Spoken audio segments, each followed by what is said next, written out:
This episode is sponsored by National Technology Management. Visit trustntm.com for more information.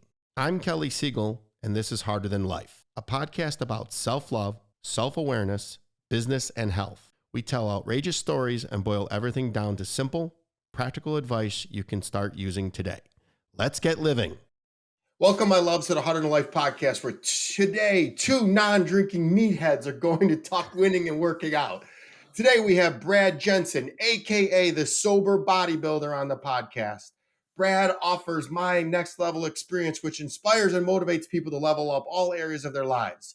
He owns Key Nutrition and helps his clients and team members live healthy lives, and how food and fitness can change your lives for the better. If you don't follow him, you must. His reels are direct, hilarious, yet incredibly truthful. Welcome, my new friend to the Harder Than Life podcast. Thank you, brother. Appreciate you having me. Stoked to be here. It's a long time coming, man. The great part about social media is I get to meet cool ass people like you. And where else in this world would two brothers from two separate sides of the country who are exactly alike be able to freaking mix it up? So thank you. Yeah. I think we're gonna have fun. I think we're gonna be long friends. So yeah. Well, I already considered you a friend. I saw you were on a guy's podcast I'm going on next week, and my girlfriend had been on his show, and then I saw a clip he posted of you, and I was like, oh, that's my boy Kelly. She goes, how do you know him? I'm like, well, I guess I don't technically, but she's like, everyone's just your boy, and I'm like, we're social media boys. Listen, we get a lot of shit on Instagram from all the haters in the comments. We're both pretty jacked, and we're both sober, so therefore we're boys. Bro, I have a bunch of questions, but I want to start right there because I was just looking. I try to respond to everybody, all the naysayers. Why in the heck do people feel? I got one this morning that I've never seen before. Like, guy was pretty jacked, and he's like, you're cheating. And it's like, bro, you look to be in pretty good shape. I have professional bodybuilders reaching out to me saying, dude, great job on your physique. What does that say about people that throw stones in a glass house? This guy was jacked. Like, Yeah. I've been working out for 30 years, bro. 30 years I've looked like this. If I took some magic freaking steroid somewhere, I wouldn't be here still. 30 years. Yeah. Yeah, everyone wants to discount the hard work. Everyone just it's funny your reels went viral, and I grabbed some popcorn and looked at the comments one time, and I was like, I laugh because I have to laugh, and I have to laugh at the people that like to talk this shit on my posts, and I think you do a really good job of deploying, like, just coming at it from like an empathetic state again, like going back to that Gary Vaynerchuk kind of school of thought of like, how broken are you that you took the time to comment on a rant? Like, I don't have the time to comment on, little on like my friends I try to, but little on random strangers. Like, come on, man. Yeah. And then to throw stones, it's just a very interesting dynamic of human behavior. I look at it. That's what Harder Than Life's all about. I want to lift everybody up. I want everybody to be as happy as I am. So if you're gonna freaking take the time to yell at me, I want to know why, and I want to help. And I've turned a couple of people around. They're like, you know what? I was just having a bad day. I apologize. So let's start off with this. What makes you harder than life, Brad? Harder than life. It's a good question right off the bat. I'm not sure the context, but I'll tell you. I mean, so I have just over 11 years sober from everything. And it's funny, I was a drug addict, but I definitely drank my fair share too.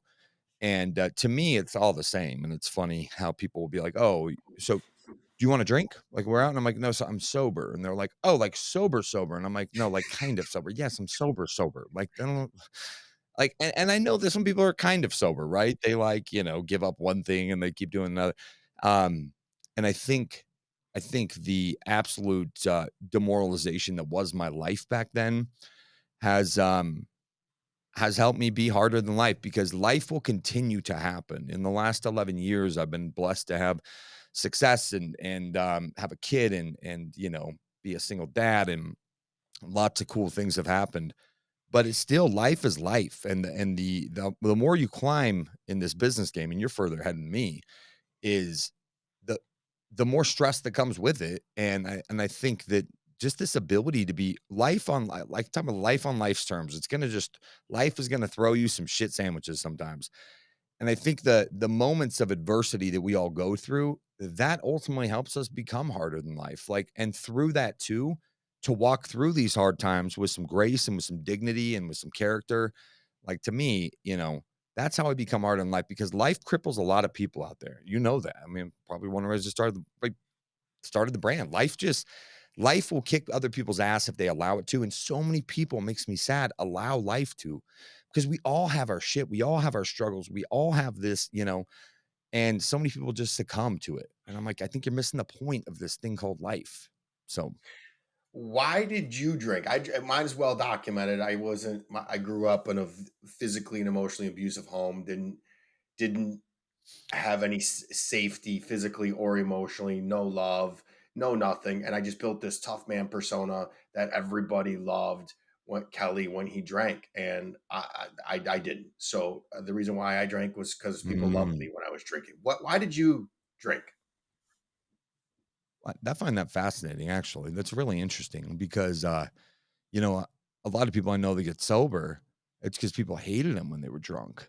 But I think it's really admirable when when the guy who everyone's like, because there's even more pressure. A lot of times when the dude who is just a complete ass of himself when he drinks every time, and I'm sure there was moments for you, but like, every single time that like everyone else is actually pretty glad. They're like, "Oh, dude, he gave it up. He put down the bottle. Thank God." Like, but then there's guys like you. I had some buddies who just quit drinking. And everyone loved them when they were drunk, but they didn't love themselves. And That's so exactly it. I watched some of the peer pressure of people being like, "Oh, dude, you don't want to like." They almost feel like they're missing out on, this side of that person that they want to see.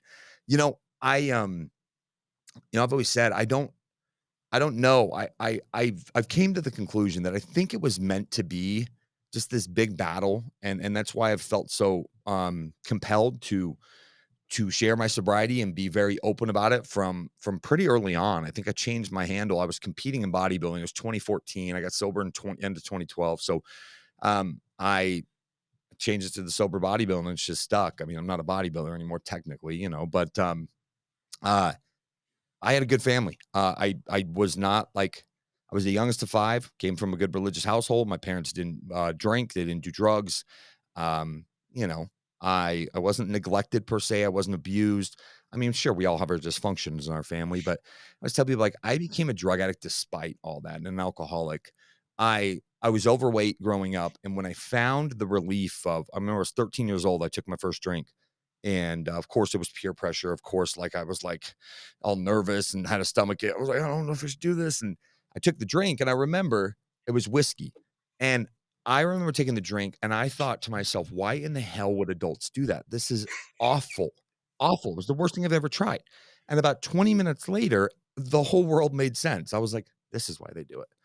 And so my friends that would make fun of me at the time, they started, I became really funny when I was drunk. And so I started doing like the Chris Farley, like Van Down by the River skits, the Tommy Boy. I would play this persona up, and I found it was much more enjoyable to have them laugh with me than laugh at me.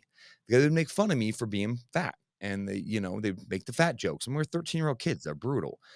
But I noticed they all started laughing with me and thought I was funny instead of laughing at me. And so that was kind of my first experience into just checking out. And I just think there's something innately different in me than some of those people I grew up with because I just didn't know how to stop. And it just kind of progressed. And I went through a phase of stopping when I got really into fitness. When I was 16, I got really into fitness. And I was sick of losing, being fat. So I lost some weight, got in the gym. And I remember some guy at the gym told me, like, oh, be careful with the drinking. It's really bad for your muscle gains. And that's all I needed to hear. I was like, well, I'm done. Um, I was done till I wasn't until I was offered some, prescription painkillers, at a party about a year later. And when I took those, it was kind of game over for me. So I gotta give you props, man. You're the first person since I started this brand to peg me spot on. That is exactly what I was. I was the life of the party.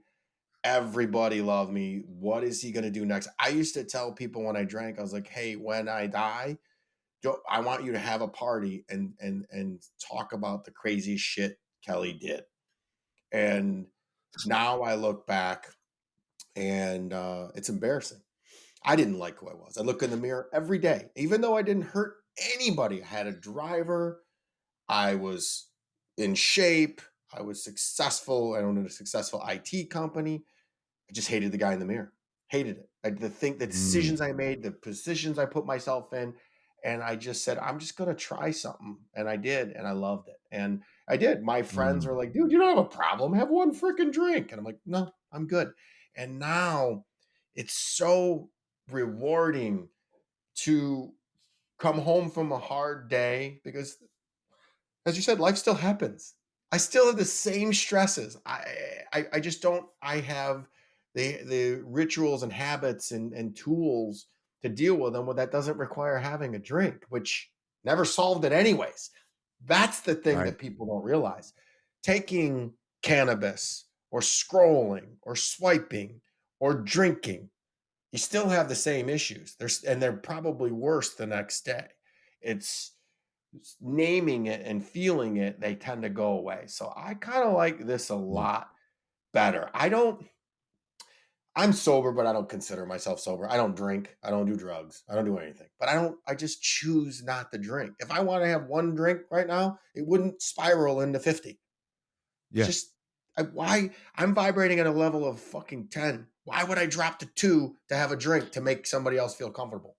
That's really interesting you bring that up because, at this point in my sobriety, so things that I kind of moved on quickly from, and again, it was for like bodybuilding is why I got into the opiates was my buddy just said, hey, dude, you can take these. I mean, the first time he offered it to me, this is how naive I was. He said, do you want to take these? And we're going to a party. He goes, because everyone makes fun of you when you bring your muscle milks in, like everyone's drinking and I'm drinking muscle milk and, ready to drink. And I was like, "Oh, no, I'm not in any pain." And he laughed his ass off, and he was like, "Oh, bro, no. They'll make you feel like you're drunk kinda, but you won't have a hangover, and then we can go train back and biceps the next day." And that I was like, "Done, let's do it."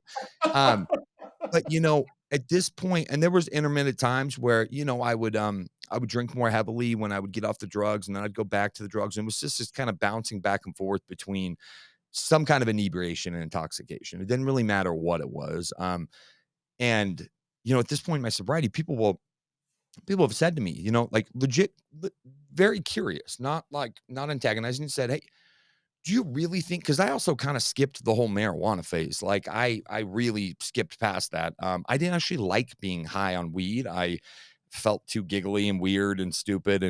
Um, and a few have said to me, "Do you really think you couldn't have just one drink, or do you not think you could just smoke a joint once?" And I was like, You know, I don't know. I don't know. I know I probably couldn't just do heroin once. That didn't work out for me. I tried that many times, but I don't want to because of the way like the state I'm vibrating in, and I've just gotten to be really good about dealing with life when life throws me shitstorms. And there's something that's very empowering about that, about working through super stressful situations, a divorce, a lot of things where I came out the other end and I'm like, dude, I didn't have to numb out any of that. And, Yeah. like, I get to move on quicker because as we know when we what and I'm sure I numbed with scrolling at times or whatever, right? I think we all do, but I didn't go check out, and it's the way I vibrate today is just, I just feel better sober, and when you can learn to have not only fun in life, but have a lot of fulfillment and passion, being completely clear-headed, I just don't really have the desire, you know? No, you're resonating with me something fierce because I was on another podcast. The guy asked me, he's like, "How do you feel when you go out and everyone else is drinking?" I said, "I feel great because this is who I really am." So the person I was pretending to be, so I was on a boat with a new friends down in Florida, and they looked at the people I was with, and they're like, "This guy has some more fun than I've ever seen anybody sober." And he's like, "How was he drinking?" And they're like, "You don't want to know." So, having said that, when you say opiates, are you referring to the Vicodin?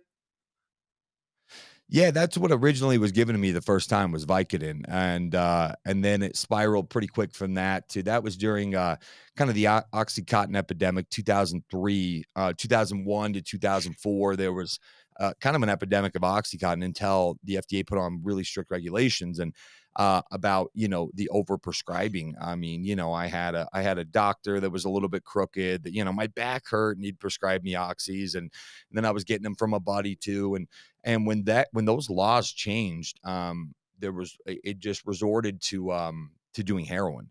And when I started using heroin, that's when shit got really bad. And that's when, I just don't you don't meet too many successful heroin addicts, right? And so I started doing that, and that's when everything started to fall apart. That's when, and it took a while. Like I still managed to Gold's Gym, like being an active heroin addict. I just didn't look like one. I was jacked. I would do a little in the morning, I'd do a little in the afternoon, I'd do a little before bed, but that shit just progresses. And then so I'd go to a rehab and I'd get sober off the heroin.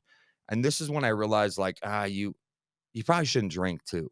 I'd get out and then I would be like, you know what? I'm not going back to the drugs, but I'd go out to a party, and I'm happy to say like today I can go to a party, I can go to a club, I can go out, and it like you, it doesn't tempt me because I'm having such a good time. And like it's funny, people will sometimes think I'm drunk. They're like, oh yeah, the guy who was drunk, and they're like, no, dude, he's Highest sober. compliment in the world, by the way, isn't it? Isn't the highest compliment? Yeah, I was out with a big group of people, and they're like, "Oh my god, I'm so hungover. Are you hungover?" I'm like, "I don't drink," and they're like, "You were all over the bar last night." I go, "That's what I do. That's me. I'm having a good time."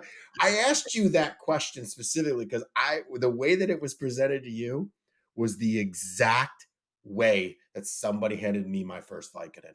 And I didn't have a problem with it, but the people I hung out with would hand them to me like Pez. So, and I remember it was a weightlifting buddy, and he's like, take half of these. You'll be able to drink way more, and we'll be at the gym tomorrow. Same freaking yep, story. This is why I yep, say this thing so people understand that hey, you're no different.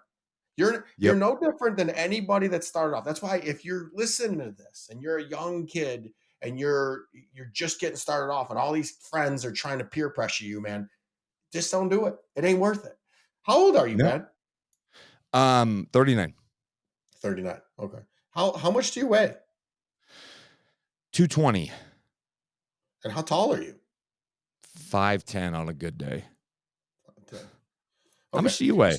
I'm 218, but I'm 5'9" on a if I'm wearing heels.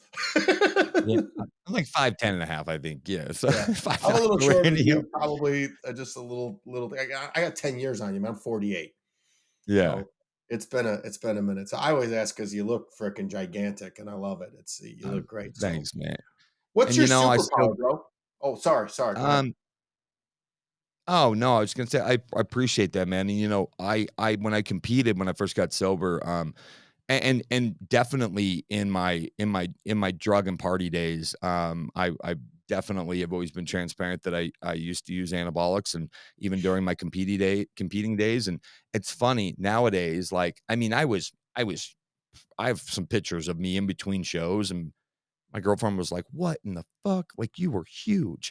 And so, like, when I get those comments still, I'm like, "Hey, I'm gonna take that as a compliment because, yes, I've done them, but not in quite a while." And, this is just called hard work, and this is what people fail to see. Even if someone does take steroids, what they fail to understand, the keyboard warriors behind that is I know a lot of kids and dudes, I shouldn't say kids, I don't know, like, a lot of men who have taken steroids at my gym and look like complete shit because they don't eat right.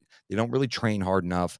It will exacerbate those gains if you're doing it right. But I always tell people, I'm like, thanks for coming to the party and just immediately accusing me because I made you insecure about how you look. So, Right. anyways, I just um, my I'll see superpower, you I'll see you next year when you turn 40, bro. Just wait. Things on you are gonna hurt that you didn't know you had. You will dude, it's change already your starting. lifestyle when you turn 40. I remember it was about 2 months after I turned 40. I'm like, my butt cheeks a little sore. It's like, what's this back feeling? What is that? And then I had an elbow pain for a year. And I'll tell you what, you got a little bit of an advantage because of the not drinking. Because I didn't realize how much drinking was dehydrating me and holding me back. It was a full year of not drinking until all my aches and pains went away. But still, Yeah. you'll see the sores last a little longer, the being soreness of the muscles lasts a little bit longer. You're a little bit more stiff. Right at 40, I started having to do massive amounts of cardio because I was just gaining weight. And your body's going to change, but you'll change because that's who you are. Yeah. No, 100%, dude. I'm already kind of feeling it, which is shitty, but I've had to adapt my training just a little bit. I'm like, "Ooh, squats are hurting my back now." I'm like, "I gotta pull Yeah. it Oh, I together." don't So, squat. I try not to anymore. Tell me your yeah, superpower. that's a good question, man.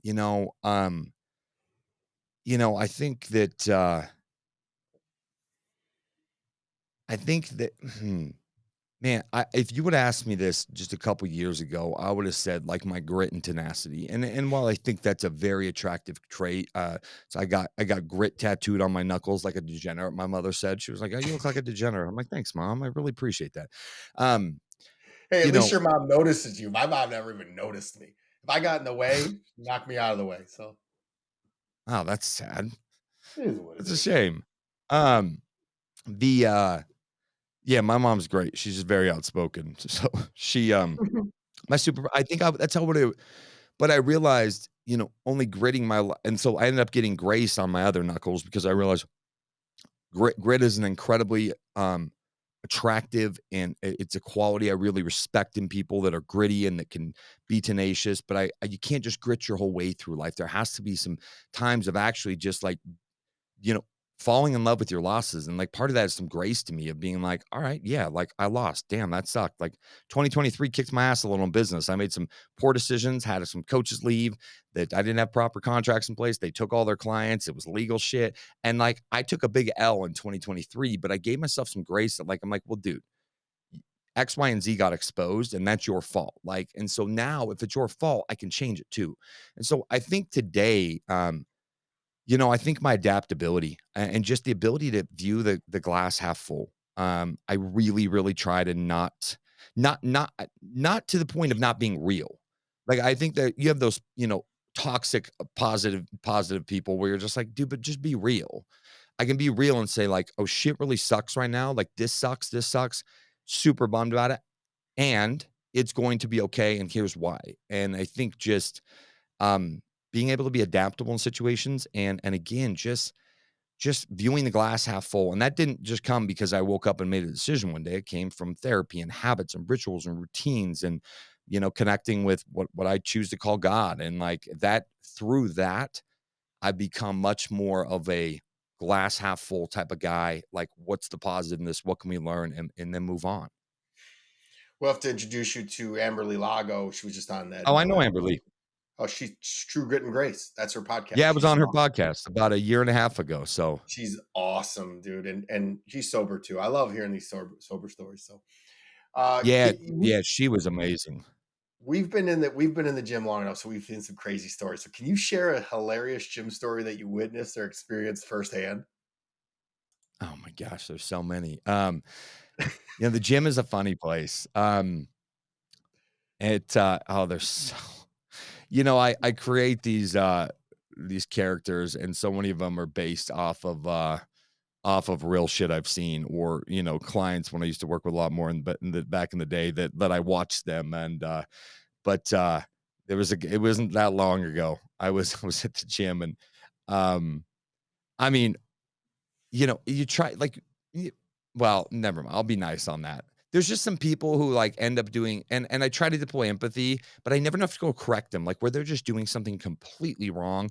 But there was this guy, this big gym bro, and he's got the gallon jug. I ended up creating this whole character, Marty the meathead, off of him. I mean, the stringer tee at all times, the big over the beats headphones, like 2 gym bags. One wasn't enough. He's got 2. He's got 2-gallon jugs. He's got a Pop-Tart he's eating during his workout, and he's big, but he's also kind of fat.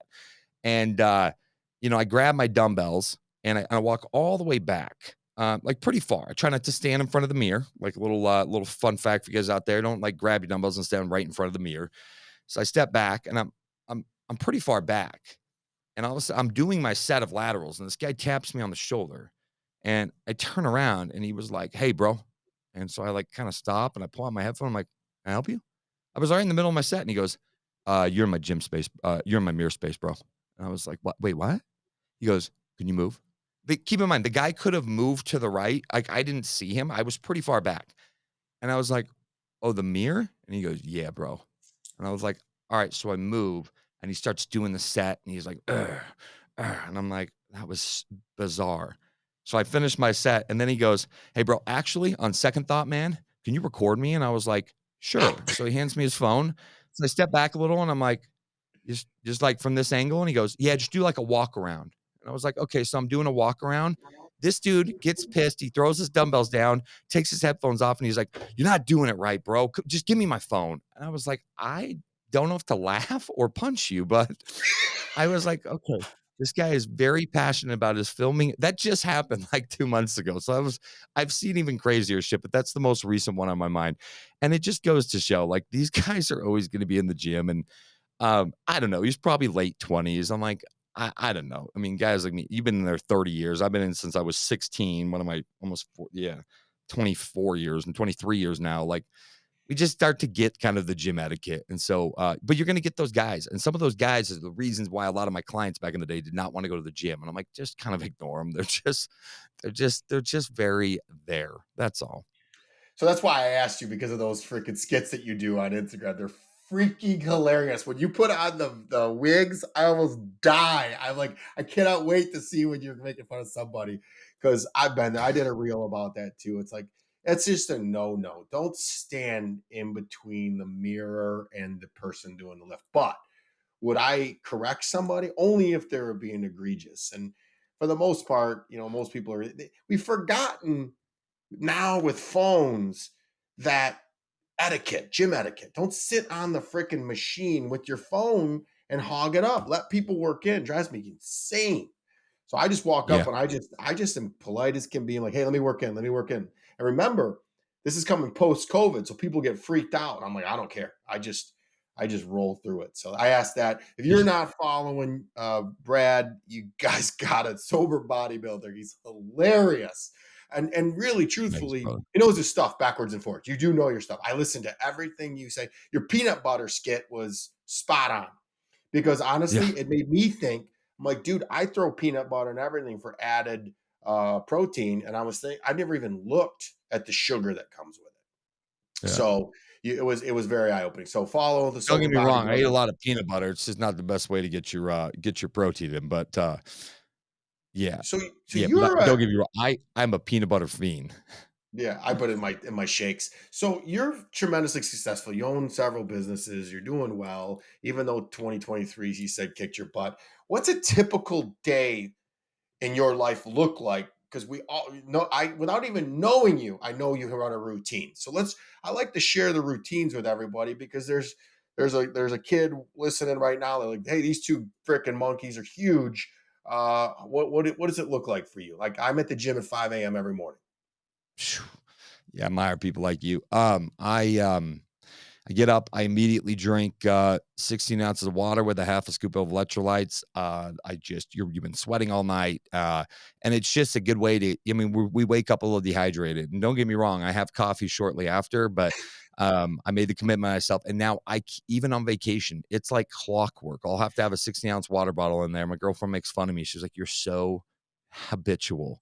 And I was like, "Wow, that's what works for me. I'm adaptable in my routines, but I keep them pretty set." I wake up, have that, and then I get my coffee going. As I'm getting my coffee going, I habit stack that with I get all of my supplements laid out for the day. So morning, lunchtime, evening, have them all in these little bins.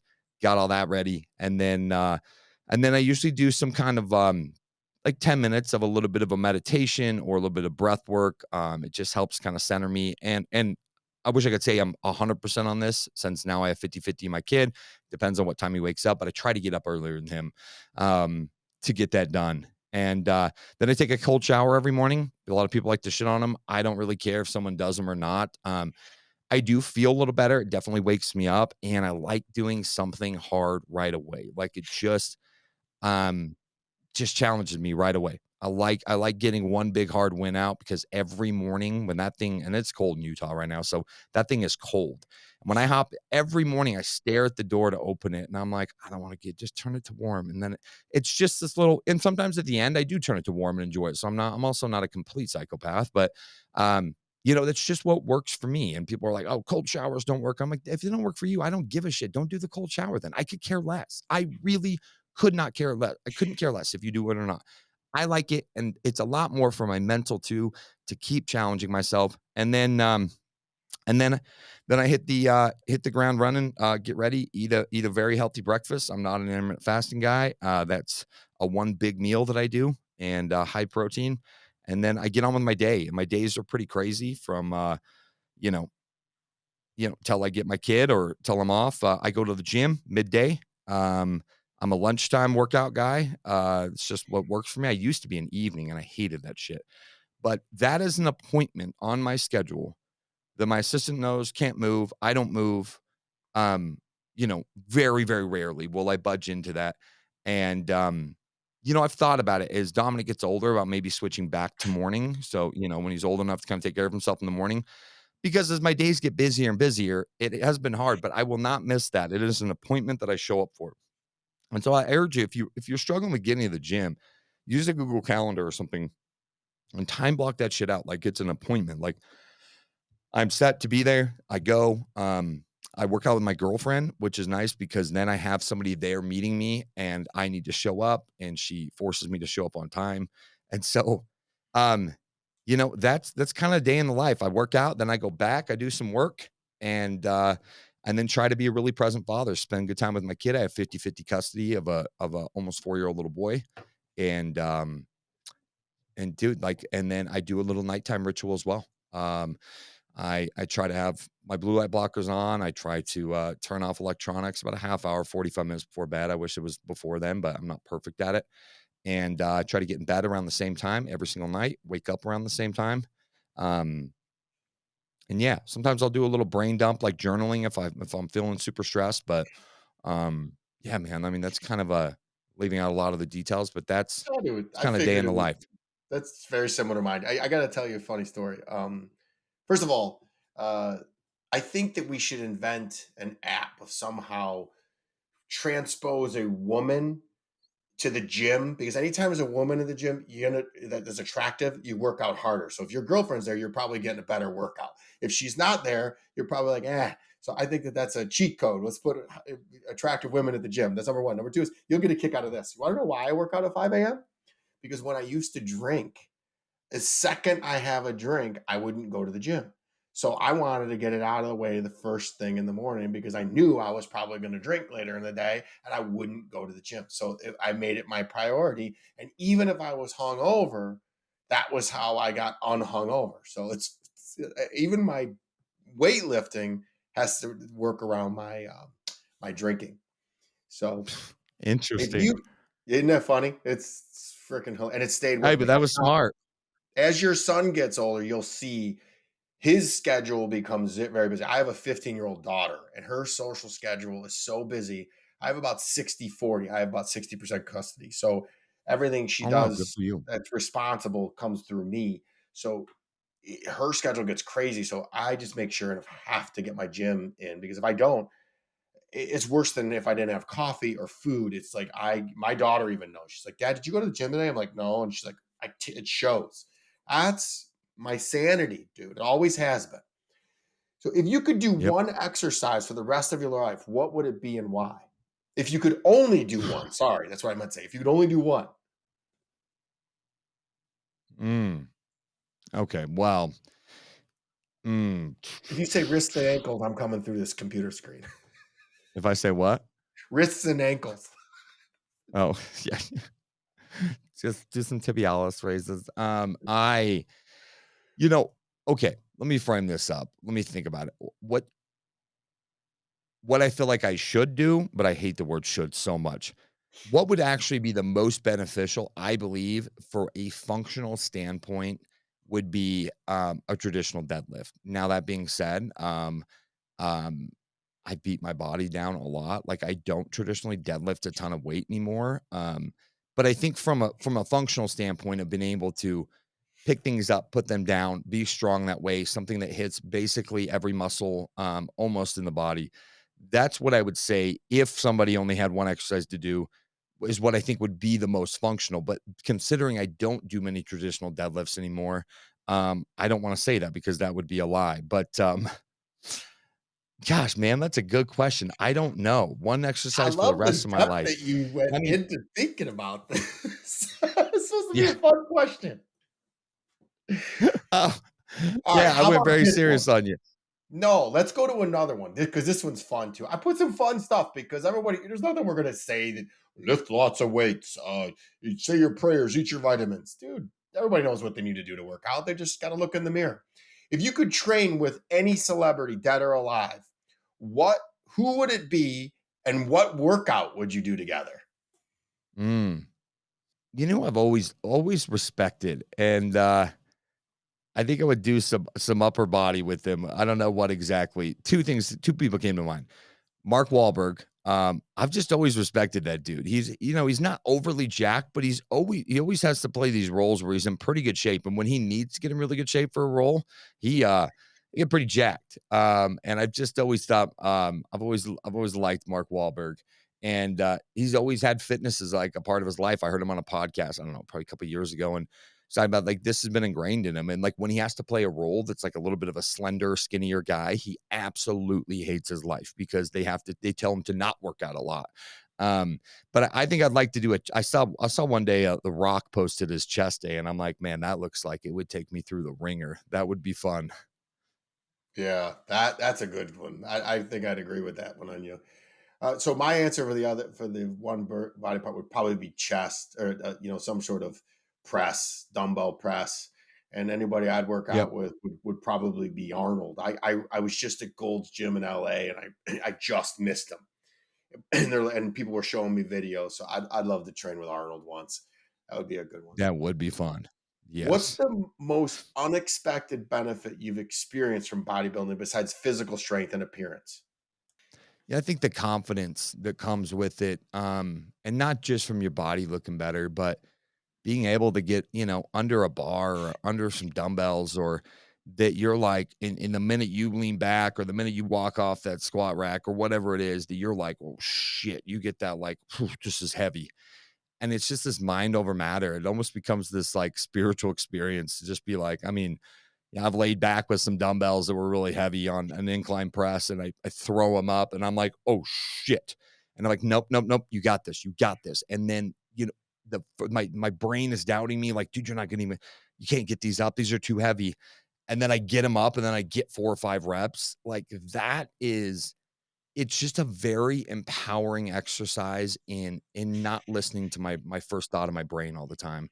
So I think the confidence and I just think it's yet another tool for me to continually challenge myself and continually like press past barriers that my brain initially tells me you can't do this shit. Like to me, that's powerful because that's life, right? It's not about being harder than life.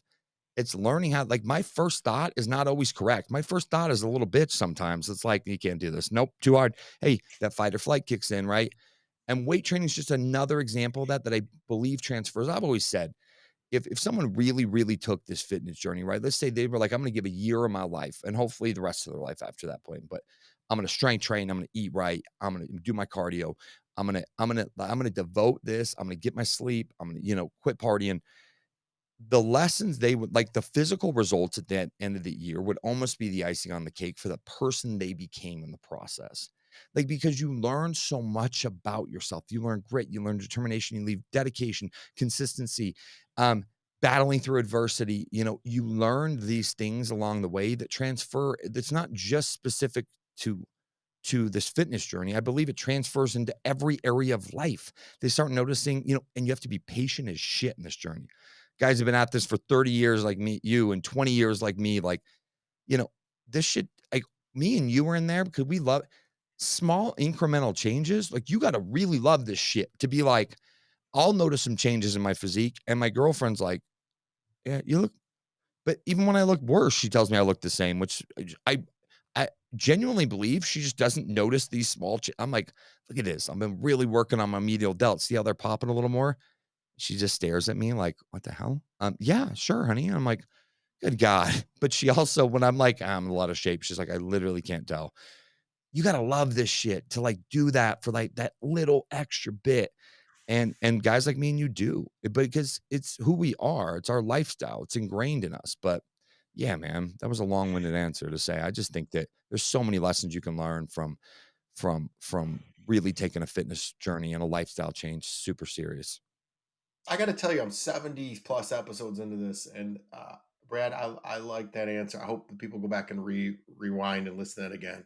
That was one of my most favorite Thanks, answers man. to any question I've ever had. So thank you for saying that. And I would tell you one more. Thank you. Impossible only describes a degree of difficulty. I've always thrived on people telling me I can't do something and doing it. And a lot of times I'll walk into some of these places, especially when I was at that gold gym, and I'll grab the 125-pound dumbbells and just throw them around like they're nothing. I was like, oh, steroids. I'm like, no, no, no. The reason why I started weight training is because my stepfather was a big boy and used to beat the crap out of me. So this was the armor that I did to protect myself, and it opened doors for me that I walk into a room beside that you're not in, people are looking at me. So I get to shake hands and kiss Mm. babies that most people can't. So it's been Dude, very and good for me. I went to spoke to some real estate agents at this conference here. It was like 300 of them in the room, and one of the guys who was running it is a good friend of mine, and he said, "Just come talk about like health and vitality." And they weren't fitness people, right? And my message up there was just like, I don't care how you want to label it. Here's the truth: is the story I told was, I mean, you got 2 guys that walk into, a boardroom meeting, and there's 20 people in there waiting for these 2 guys, and the one guy walks in sloppy and out of shape, even though he might be the more powerful man. And then you got a guy who comes in who is maybe not as powerful as him, yet is a physical specimen. He walks with his head held high, he's jacked, he's in great shape. I'm already sorry. The reality is, whether people want to admit this or not, the second guy is gonna demand the attention a lot faster. If no one knows how powerful the first guy is, they're not going to take him nearly as serious until they hear about his clout or whatever. They're going to take the guy who walks in and they're like, damn, that dude's a physical specimen. And when you can be a successful entrepreneur and incredibly in shape, you become a unicorn, because most people are not. And I looked in that room and I said, here's the deal. Most of you are so not even close to where you could be with your physical body, and you are shooting yourself in the foot. You have no idea. And I was at the Montage in Laguna Beach, right before, it was the weekend before I spoke at this thing, back in October, and I told them there was a guy at the pool, and you see all these dudes who they have the Rolex on, right? They are fat and out of shape. And you can kind of see, like, the difference, the way this guy carried himself at the pool. I mean, kind of like he did not feel comfortable with his shirt off. And then I see him waiting for his, Lambo at the valet, and now his head's held high, right? Because now it's like, look what I got. And I was like, do you know how awesome it would be if you could have both?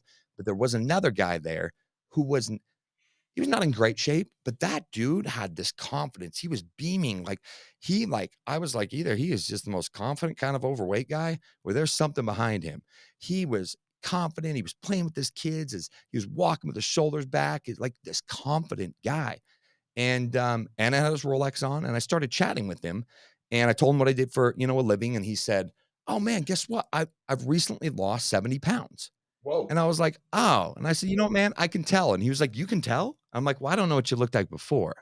But I was like, "Dude, I noticed you. Like, you are walking with this confidence because even though you're not a physical specimen yet," I didn't say that part to him, but even though he wasn't yet, he was so proud of himself for losing 70 pounds and, like, coming from where he was, that he was already starting to embody this.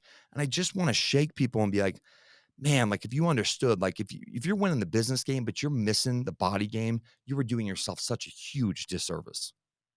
I love seeing overweight people in the gym starting their journey. I encourage them every time. I think it's great. Uh, It's the conference amazing. you spoke at wasn't who's at your table from Scott, the red suit realtor. Oh, no, but I do know him as well. Yeah, I popped into an event. That's the last time I was in Utah, and it was a bunch of realtors, and it was Sean Whalen giving his speech, and I walked Oh, in. yeah. just Sounds a before buddy his of mine speech. too. He's like, "Whoa, who just walked in?"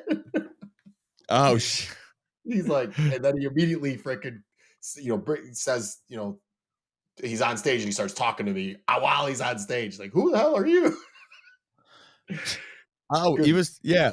That's funny super. because I actually saw some clips from that chat or that talk of his. Yeah, I was there. Yeah.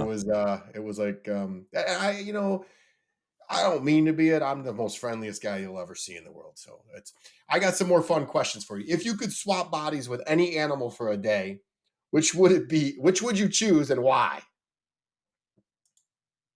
I mean, dude, I think a lion. They're just, I mean, those things are just fierce. And I also think like a racehorse, you look at, I mean, those things are so jacked and lean, these racehorses, they are in peak physical condition. I mean, this is why there's certain anabolic steroids that are made for these horses that help them run faster and stronger that human beings will take. But I just think, you know, two different types. A lion is slow, methodical, but powerful and big, and like, you just don't mess with them. But then you got like a racehorse where, I mean, I've looked at one. My buddy owns some of them, and I was just like, I mean, dude, just these striated, like, hamstrings and quads going down into their legs. Like, I'm just thoroughly impressed with what they look like, and then how fast they can run. When I write these, I answer by myself. I don't know why I come up with this crap, but I just was thinking of something funny because I knew we would hit it off. And I thought of a gorilla because of their strength. I'm like, how freaking crazy would it Oh, be to yeah. have gorilla strength? And I did a reel yesterday Silverback. about a lion and how the lion is the king of the jungle, but not because it's the biggest, that's an elephant, not because it's the fastest, that's a cheetah, and not because it's the smartest, might be a monkey. I don't know who the smartest is, but it's because he believes he is. So it's all about Ooh. your mindset. So that's a little Oof. bit deep for us two meatballs. And because they believe it, we believe it too. Yep. Like, I see these dudes, like, these like, what's that guy's name? I've met him one time, the real Tarzan. I mean, like, sitting there playing with lions, and I'm just like, I would be terrified, but it's because they believe they're so powerful that I'm like, I mean, and they can be, but I was like, it's such a good lesson in how you show up, right? I love that, dude. That's a funny because the next question is going to line it up. What's the funniest misconception about bodybuilding or fitness that you've encountered? Um, it's interesting. I think one misconception that first comes to my mind is that somehow if you're that jacked, you must be a big dumb meathead. Some of the most intelligent, smart people I know are also bodybuilders. They might be crazy, but there is this misconception that if you're that big, that's where the big dumb meathead came from, right? And badoop badoop. And some of the like, I mean, I know some top tier pro bodybuilders that are some of the most intelligent people I've ever met. Like the way their brain works is just fascinating to me. Um, and I think the second one is that if anyone is, we've already chatted on this, if somebody is, especially a man, if somebody is jacked, then there is 0% chance that they're not also enhanced on steroids. And that's just, I know some really jacked natural guys.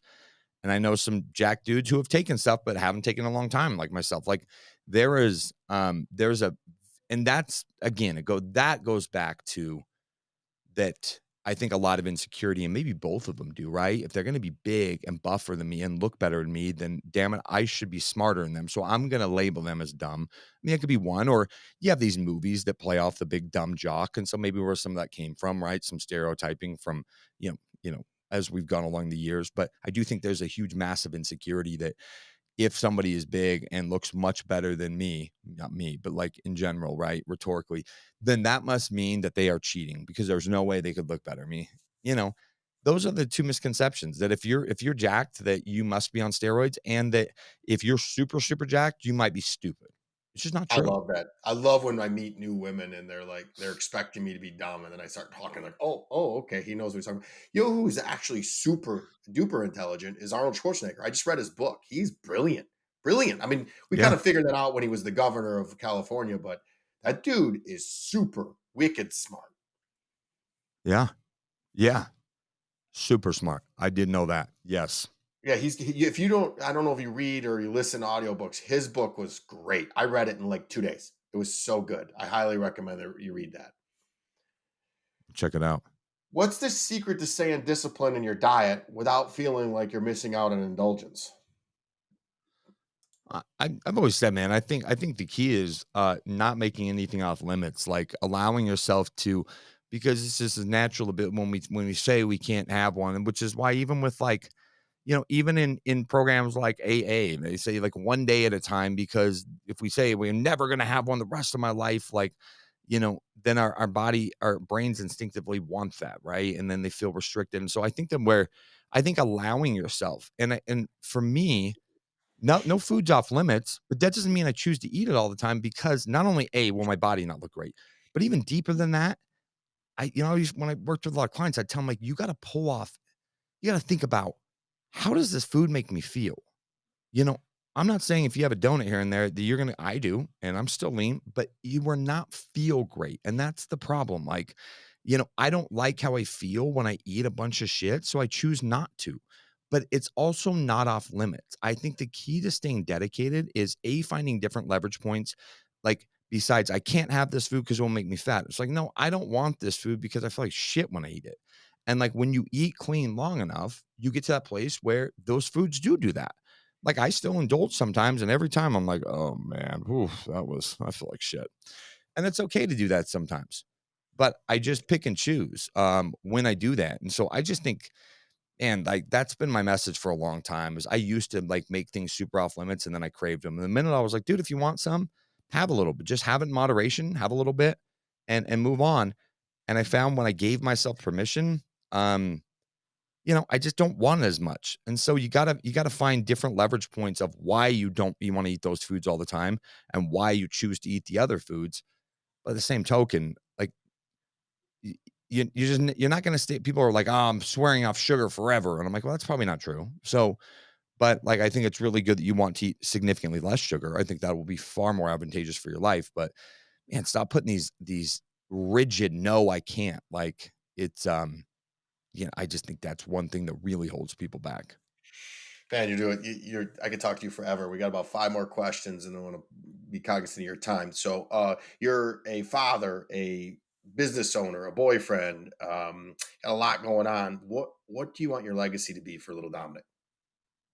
I want Dominic to know that his dad, like, his dad, made an impact in this world, and, you know, stood up for what's right on one side of the coin, like, and also, stood up for himself and stood up for our family, but also would give my shirt off my back to somebody if they actually needed it. But I've learned with that to do it to the right people. There's some people that just don't really deserve that from me anymore, because they showed me who they were, right? Time after time. Yeah, I want, to leave an impact and a legacy where his last name carries some weight, especially here, where I grew up in Salt Lake City, where people are like, "Oh, that was your dad," and say your dad was a hell of a man. I hear Ed Milet talk about his dad, and that people are just like, your dad was the greatest. Like, that is a legacy for him to leave. And yeah, he was the one that changed it financially. But his dad left a legacy to carry that name. And that's what I want for him, you know? You know what that legacy was, right? Sobriety. Yeah. Yep. Uh, what's your biggest fear? Since we're on that subject. Oh man, fear. I would say fear is what is my greatest fear? I think some of my greatest fear is still to this day, like, not living up to my potential, because I feel like I haven't even really scratched the surface, and I'm approaching 40, and I'm like, dude, am I gonna live up to, like, I feel like there's so much more to live up to. I try to not live in fear today. I used to have my whole life governed by fear, and I always say an acronym for fear is fuck everything and run. Like, that's what you want to get in fight or flight and run. And today I know not to do that. I try to, and not that fear doesn't creep up. The big difference of getting in fear, and it's another thing to camp out there. Like I don't camp out in fear anymore because when I am, I'm not helpful to you. I'm not helpful to anyone else. Like I am not because I get really self-absorbed about my fear and like, oh my gosh, and my anxiety.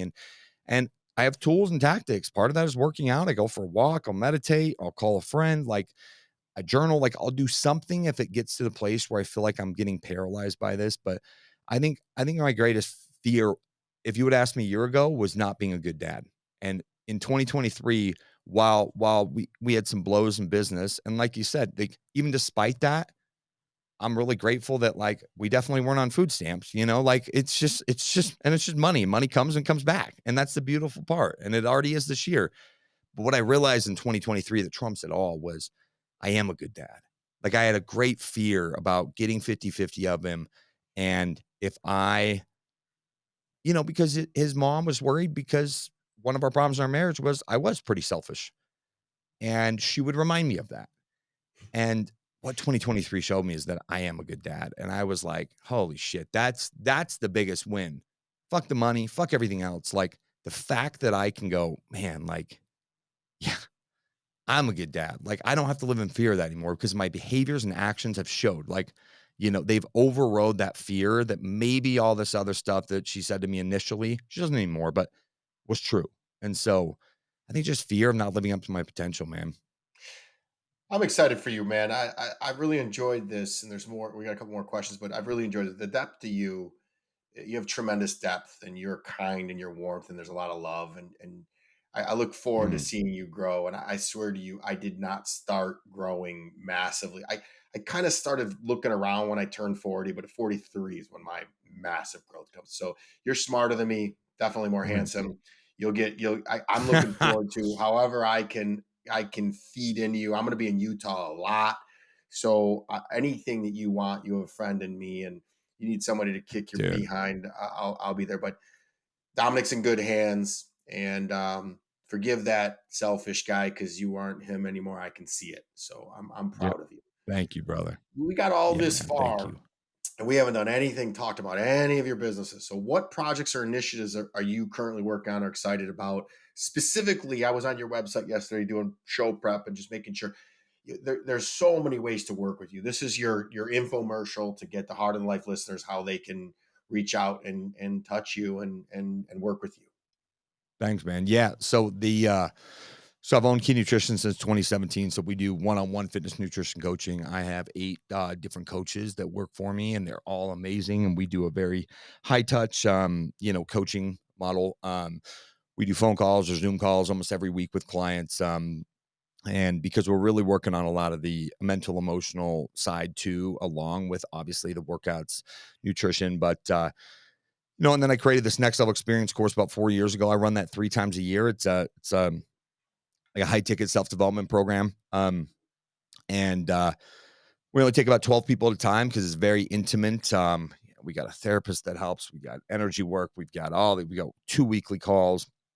But the thing I'm most excited about right now is I saw you just launched the Harder in Life app. Is I launched a thing called the Key Collective, which is a low ticket membership site, which is basically taking that high ticket, um, some of those principles from that, and a lot of the fitness and nutrition stuff from Key Nutrition, and blending them into one. And so, because you know how it is, man. Like I've been fortunate enough when I coached a lot more. I mean, I started coaching in 2006, five.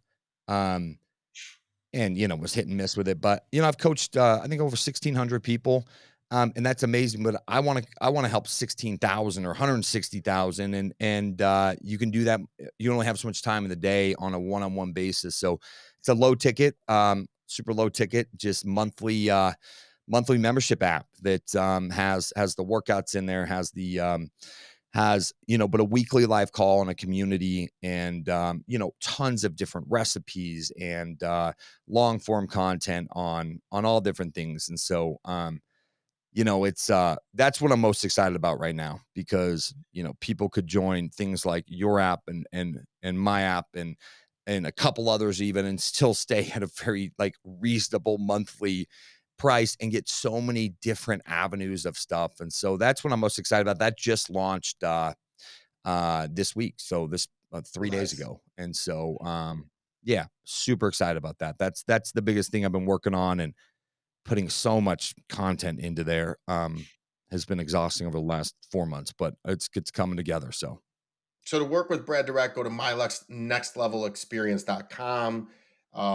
I don't think the app is on. I didn't see it. Just so you're clear, too, my app is not a and then fitness it's app.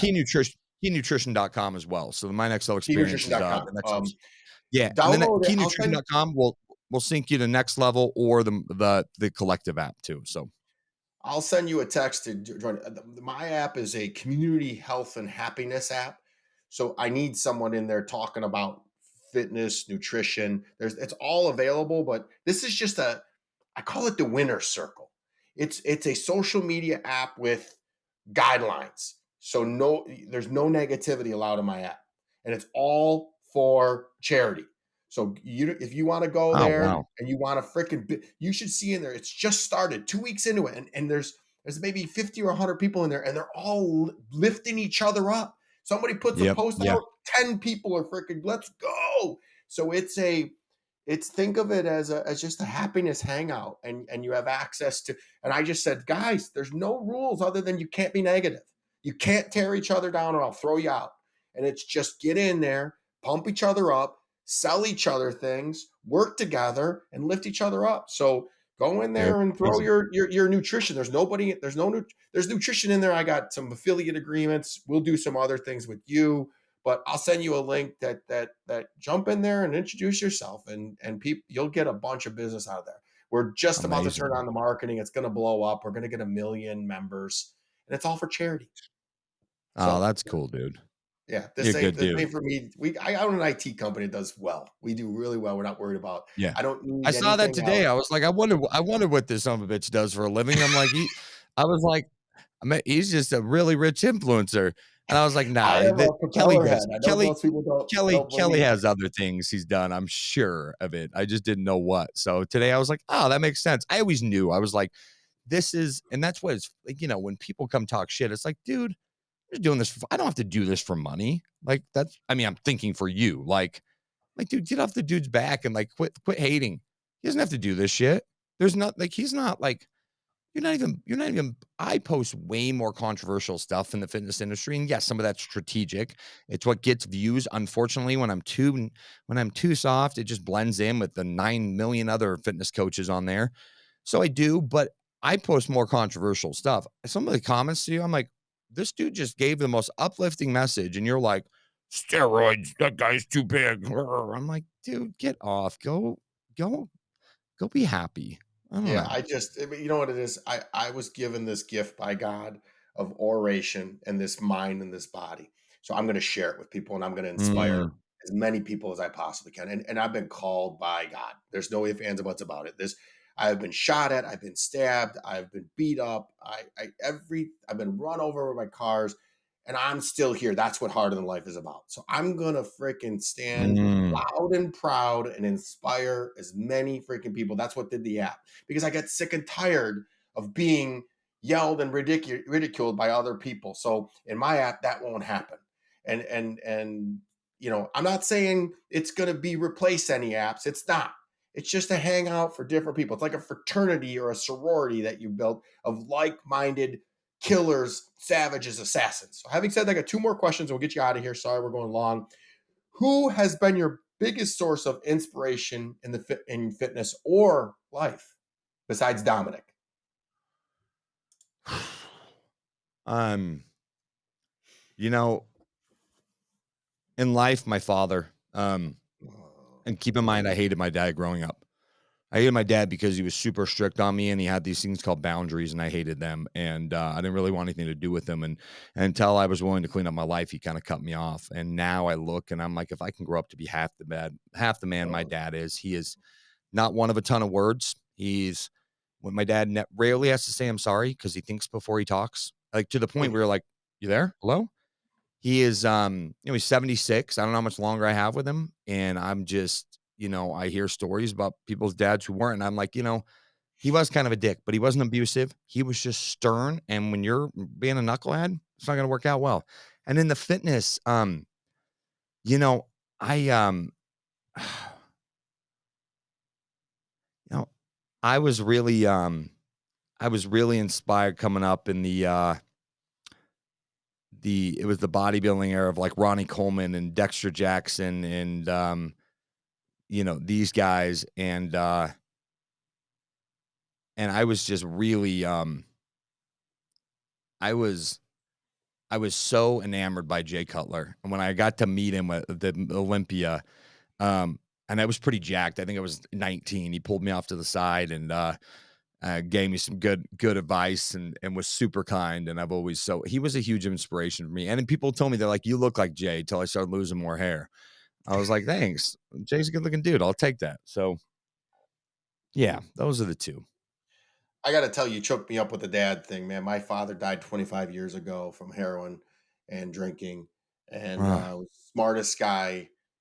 He had the highest IQ of the family, brilliant, and just drugs and alcohol got him. My stepdad was physically and emotionally abusive and an asshole, and still kicking to this day, even though he's unhealthy. And I would kill to have a conversation with my dad or look up to my mother, which I haven't talked to in probably 25, maybe even 30 years. So I'm happy for you, and I'm going to live vicariously through you, brother. And that was a great. I take back that was the best answer yet. So, if you could leave me with one piece of advice, what would it be?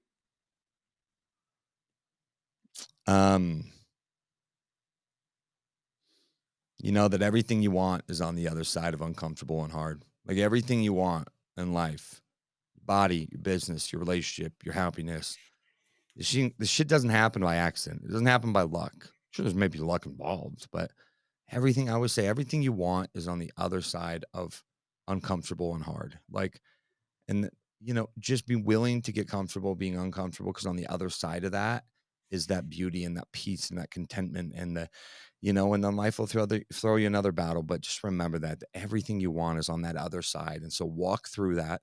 Don't numb yourself out through it. Don't run from it. Just walk through it. And it might not feel good in the moment, but you'll always get to that other side if you don't just give up. I think what I just heard you say is you got to be harder than life.